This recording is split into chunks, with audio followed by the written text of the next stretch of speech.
Okay, special reading 3781, 3782, and 3783. So, gagamit tayo ng tarot, no?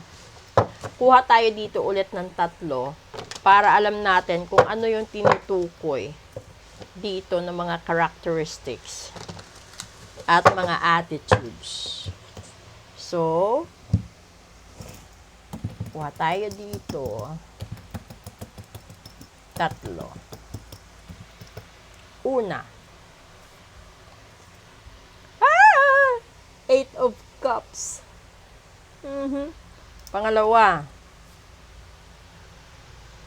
Seven of Cups. And pangatlo. Two of Cups. Ala. Ay, nako.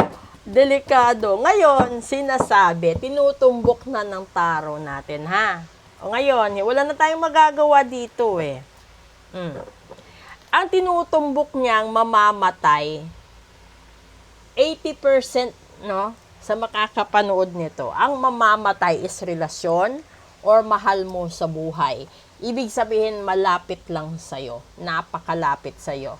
So, it's either ikaw na may barang or yung pamilya mo may barang or kung ano-ano, basta malapit na malapit sa'yo na mahalagang mahalaga sa'yo.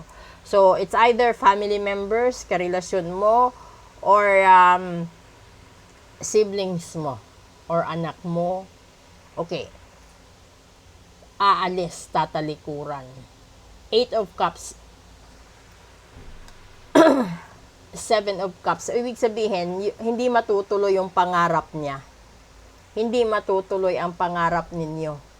So, kung kayo yung tao na maraming pangarap para sa buhay, hindi ito matutuloy. So, ibig sabihin, kung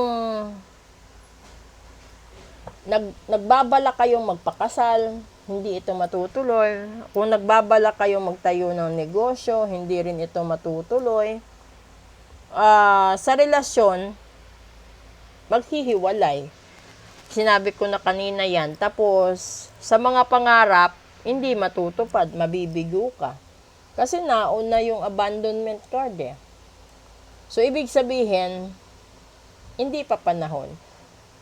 So, yung pinakialaman talaga ng mga espiritu, ng mga mambabarang, mangkukulam, is the relationship itself. So, ang tinutumbok is ikaw or posible pamilya mo. Pinakamalapit eh.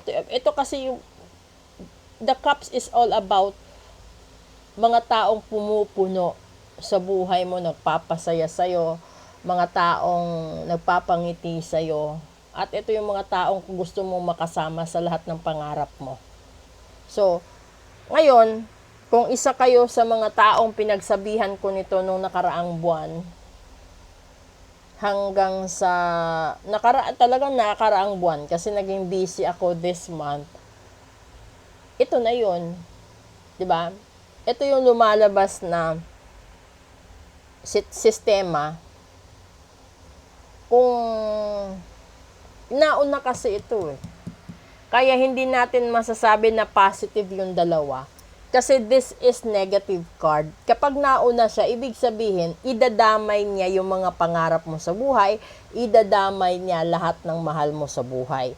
So, kung ikaw yung tipo ng taong may barang ka, kulam, sumpa, gayuma, lahat gagawin niya. Lahat gagawin niya para mawala ka, talikuran ka, masaktan ka, magkasakit ka, lahat-lahat ng kabiguan, ibibigay niya.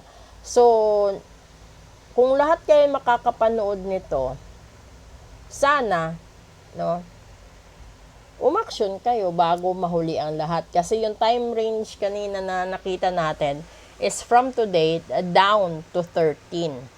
So, 9 tayo ngayon. So, ibig sabihin, we still have 4 days. No? 10, 4 days pa. So, you still have 4 days. At isinasabi ko lagi sa mga kliyente ko, yung ritual kasi hindi siya magic. Yung ritual, kailangan talaga ng 72 hours ahead sa expected na mangyayari. No? So, kung kung hindi mo pa alam kung isa ka doon, mag-book ka ng full private reading para alam mo kung isa ka ba dito sa tatamaan o hindi. Okay? So, don't waste your time. Hanggang at 13 lang. Panoorin nyo yung first episode ko hanggang sa episode na matatapos tayo mamaya. Let's proceed with